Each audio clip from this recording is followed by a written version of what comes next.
into the Alabama post-game show brought to you by Medical Properties Trust. I'm Simone Eli. He's Matt Scalisi. Alabama fresh off a win over Florida. Shall we say the Tide survive a trip to the swamp? 31-29, the final score, Bama over Florida.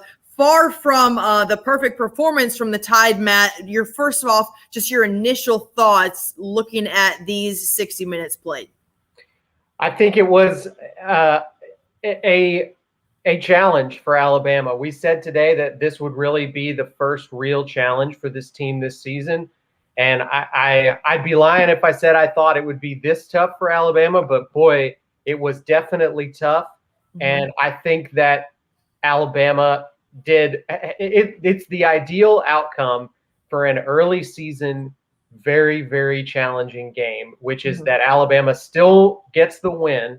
Sure. But they struggled and they learned where their weak points are. Now, maybe that's going to help other people against Alabama down the road, but it helps Alabama too. They get to go to the film room now, analyze where their weak points are. How do we fix that? How do we call around that in terms of our play calling? Mm-hmm. And you got to build from here. You know, a friend of mine who was watching this game said this game reminded me a lot of Alabama Ole Miss last year in that it was an early season challenge that sort of forced that team to figure out their own identity. Sure. And maybe that's what this moment is for this team. But regardless, Alabama answered the bell. It took every second of the game to win this one, but they managed to do it. Yeah, and sometimes games like that give you kind of the wake up maybe that you need when it comes to complacency and understanding, like you said, where your weak points are. Let it be known before we totally start to just criticize both sides of the ball or pick things apart. You know, Nick Saban was smiling at the end of this game.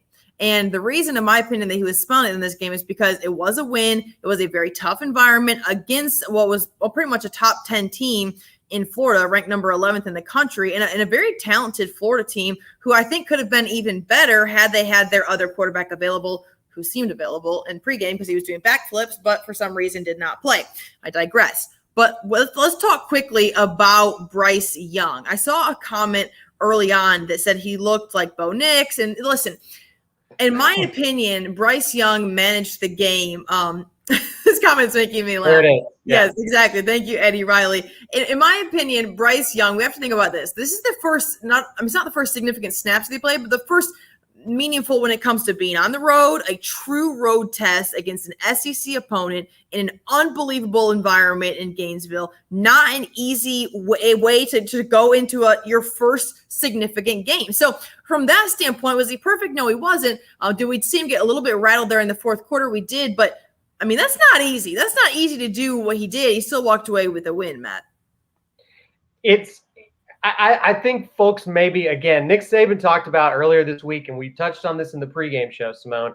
Nick Saban said Bama fans need to learn how to appreciate winning a little bit better because sometimes they forget what it's like to lose and how precious winning is and how hard it is to do. Yep. And I think that none of that is to excuse anything Alabama didn't do perfectly today, because I know Saban won't when they're in practice this week. But I think you have to appreciate that Bryce Young, as a first-year starter, essentially has never played in front of a real crowd in his entire career. Even when he was in as a backup at the end of games last year, he didn't play in front of an atmosphere anything remotely like this. Yeah. This was genuinely a new thing, a new experience for him. I think all things considered, you look at the fact that he didn't turn the ball over, which is frankly a big concern for young quarterbacks in environments like this, in close games with a ton of pressure on him. Yep. I think the offensive line, same situation. This is a new group that has never played in front of a crowd, has never had to deal with noise like this. And Saban himself mentioned it during the game. The crowd noise was affecting the offensive line's communication with the quarterback. And I think they at times obviously made mistakes because of that. We saw some pretty crucial penalties in this game, especially near the goal line. Yeah. But they also had to deal with it every single snap of the game. And so that means they found a way to successfully do this more often than not during this game. Sure. They scored on 4 drives in this game, and that was maybe a year ago. That's not enough for the defense early in a game. It was enough this year because the defense played a really good first half in this game. Yeah. And I think everybody's going to rightly focus on the rushing attack from Florida in this game and how successful they were against Alabama. But, I think if you're even able to hold a team like Florida, if they're doing anything that successfully and you hold the team under 30 points, you did a pretty good job. Alabama kept this game at the pace they wanted it to be at. This was not a shootout like Ole Miss last year. Mm-hmm. And I think even though it was ugly and uncomfortable for Bama fans, ultimately, this is probably not a game Nick Saban was super uncomfortable with.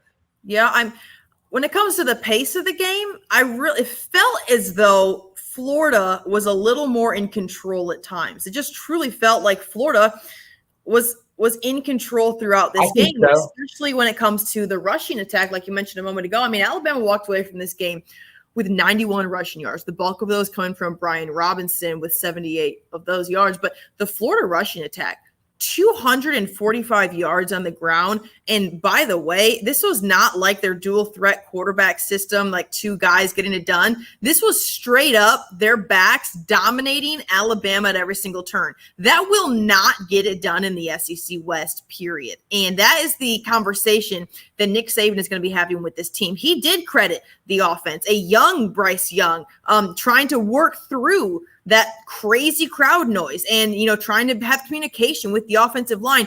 It isn't easy. Remember, this is the first game that Bryce Young hasn't been able to rely on the defense to not really deal with those pressure situations. Bryce Young was in pressure situations because the defense was not getting it done on a consistent basis. And for me, that put him in difficult situations. But when you're allowing teams to rush for 245 yards, you might want to look in the mirror and figure out, all right, how are we going to stop the run? It's a come to Jesus moment for this defense for sure. I think they played really well in the first 2 games. I think they played well in the first half of this game, at least the first quarter for sure. And Saban said after the game, it really felt like the team was not giving the same level of energy once they got up 21-3. Sure. We saw that happen in both games so far this season, a little bit of letting up of the intensity after Alabama gets a comfortable lead. Yep. And it's a lesson that this team is going to have to learn one way or the other. They fortunately were not having to learn it the hard way today, but Saban wants this team, I would say right now, one of his main points of emphasis is getting this team to focus and play with intensity for the entire game, never letting up for 4 quarters. And I think that the rushing defense, obviously schematically and talent-wise, that's a separate issue. I do think intensity was probably a factor here, but I think they also just got beat by a really good offensive line and some really talented backs out there, and a good scheme from Dan Mullen. He came out there and recognized that he could have some advantages by running it essentially just an option offense all day, and it worked. It did really well once they sort of fully committed to that. Yeah. I don't know how many other teams are going to be doing that against Alabama this year. I don't know how many other teams even can do that, but it worked against Alabama today. And somebody else before the season is over is going to try it. They're going to watch film of this game and they're going to say, hey, maybe that's the answer. Maybe we need to try this. And Alabama will need to be ready and have a better game plan to defend it than they did today.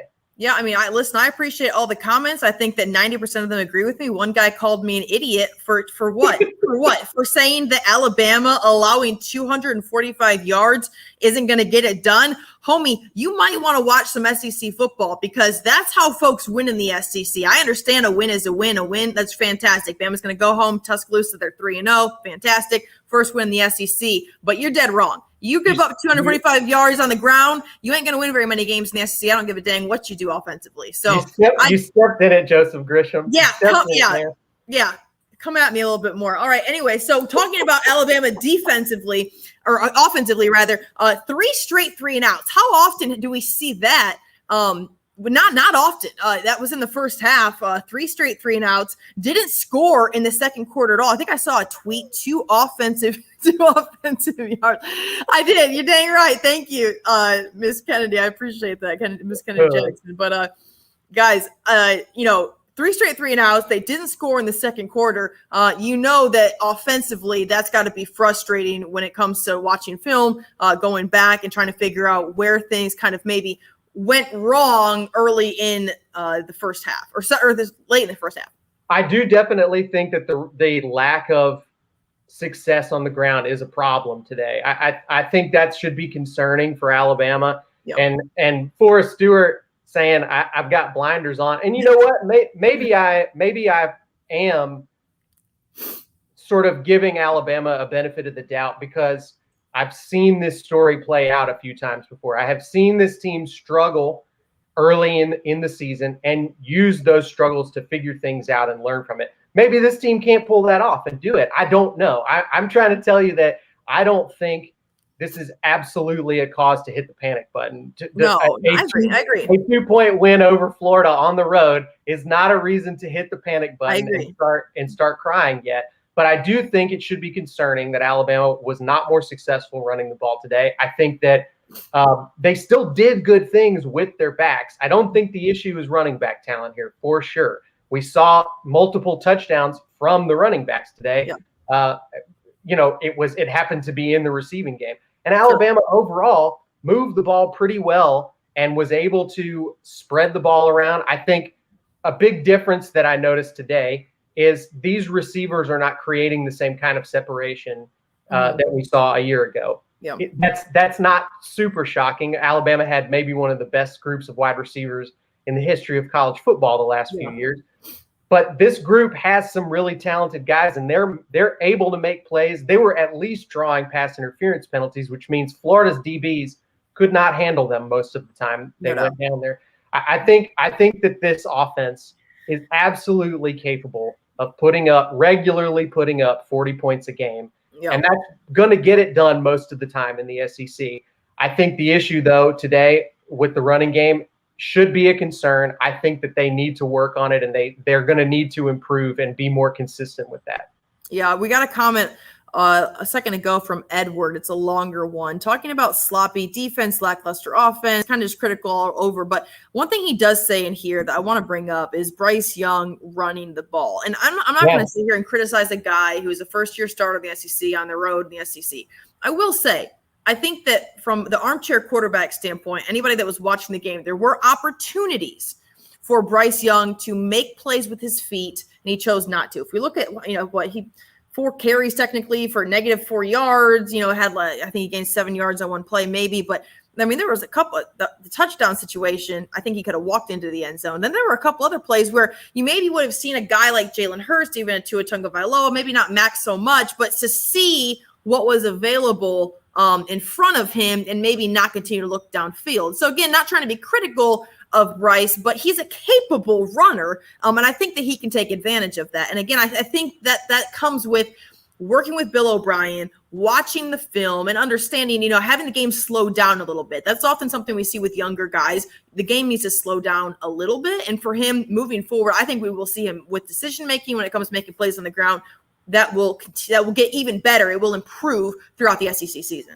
For sure. I think we've seen enough of him to know that he does have the athleticism to do more on the ground. I totally get the hesitation to do that. I think that he's been coached to be pass first and to look for open receivers instead of keeping the ball. I think for the most part, you as an Alabama fan should probably be grateful for his instincts to do that. It's going to work out that way most of the time. Sure.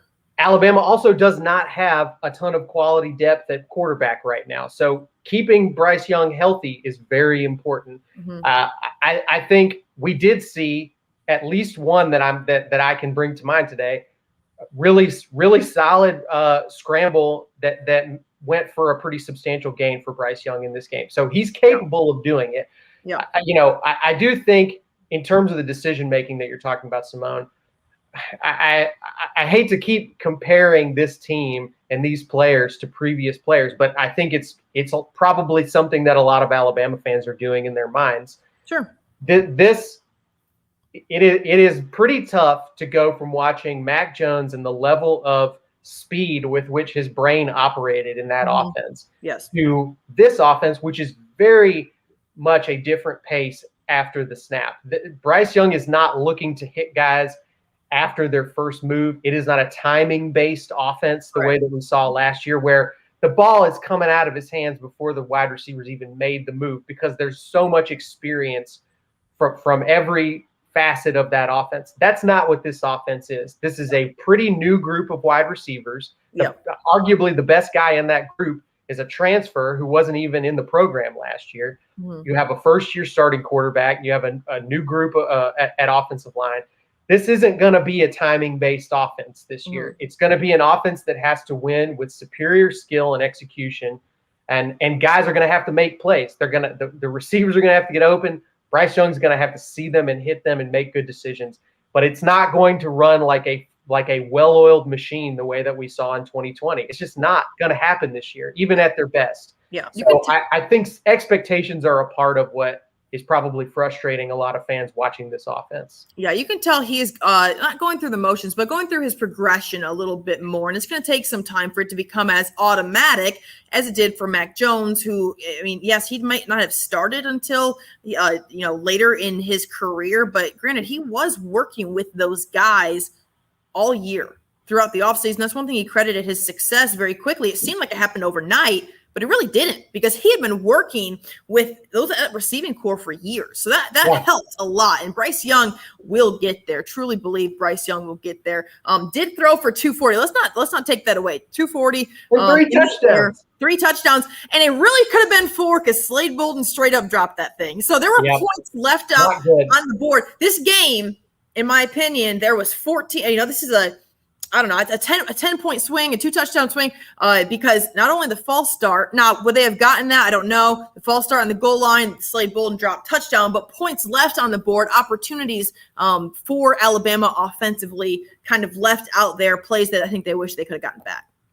Yeah, and John Mechie had a ball hit him in the hands that he missed today as well. So I do think some of that is just the lack of reps. These guys just haven't caught as many passes from Bryce Young as, say, receivers last year had caught from Mac Jones over the course of their lifetime and working together for years. So some of that is going to get better with time. Some of that's going to get better as these guys get to know each other and play together more. But look, you can call me a sunshine pumper. You could say that I got blinders on if you want.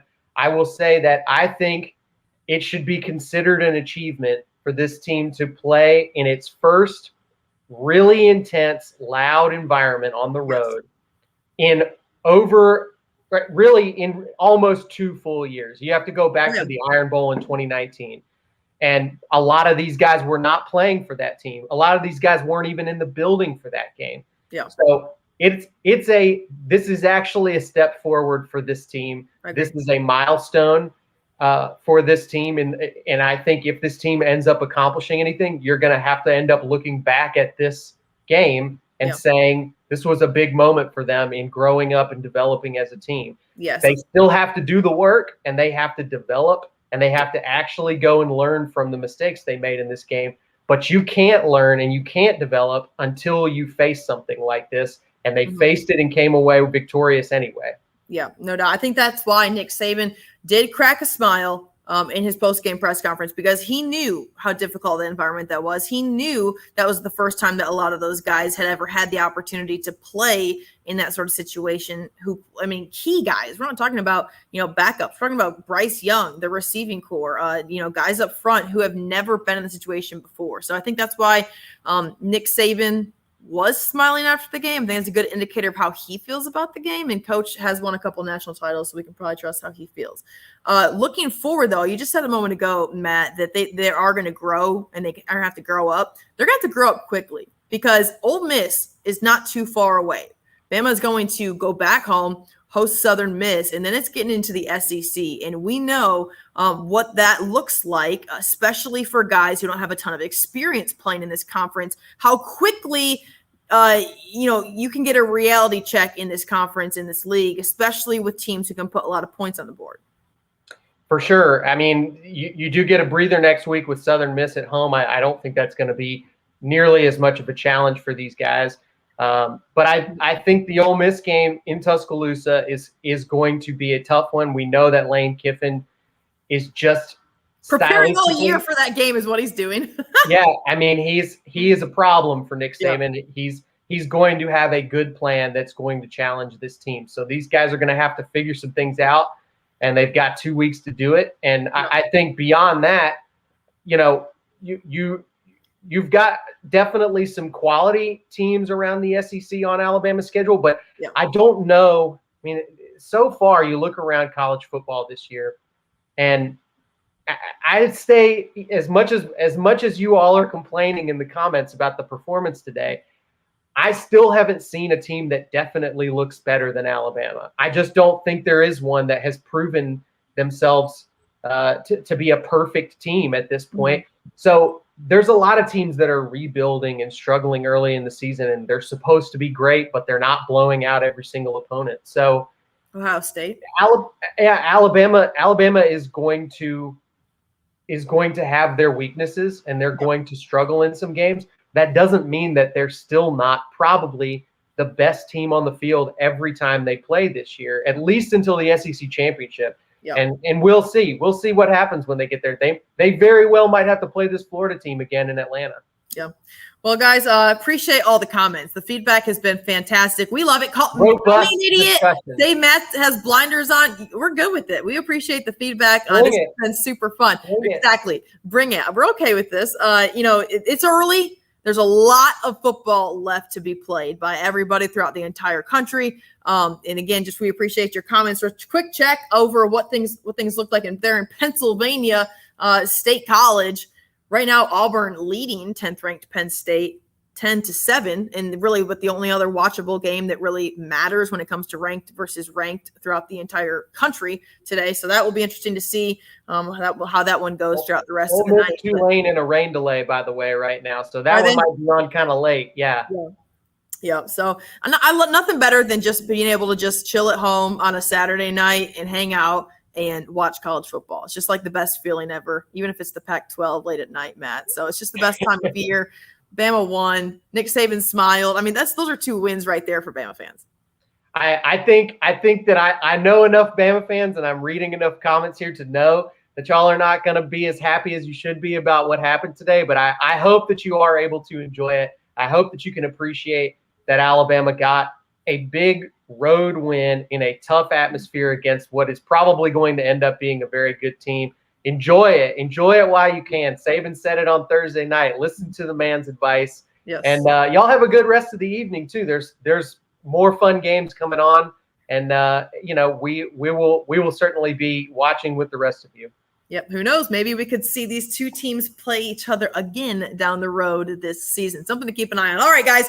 Thanks so much for tuning in to the Alabama Postgame Show. Alabama winners on the road, 31-29 over Dan Mullen's Florida Gators. Bama back home against Southern Miss before getting back into SEC play against Ole Miss. So for Matt Scalisi, I'm Simone Eli. Thanks so much for tuning in, and to our sponsor, Medical Properties Trust. Medical Properties Trust. At the